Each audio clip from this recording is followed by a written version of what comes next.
Cookery சேனலை பார்த்து யார் வேணாலும் சமையல் பண்ணலாம். ஆனா சுவையான சமையல் பண்றது எப்படி? நான் இதயம் நல்லெண்ணெயில சமையல் பண்றேன். ஆஹா ஓஹோன்னு பாராட்டுறாங்க. நீங்களும் இதயம் நல்லெண்ணெயில சமையல் பண்ணுங்க, பாராட்ட வாங்குங்க. தினம் தோறும் வாங்குவே இதயம். மகாராஷ்டிரா மொத்த தொகுதிகள் 288.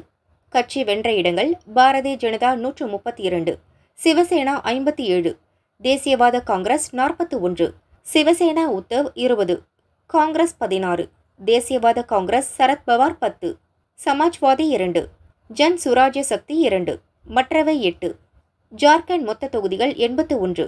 கட்சி வென்ற இடங்கள்: ஜார்க்கண்ட் முக்தி மோர்ச்சா 34, பாரதிய ஜனதா 21, காங்கிரஸ் 16, ராஷ்டிரிய ஜனதா தளம் 4, இந்திய கம்யூனிஸ்ட் 2, மற்றவை 4.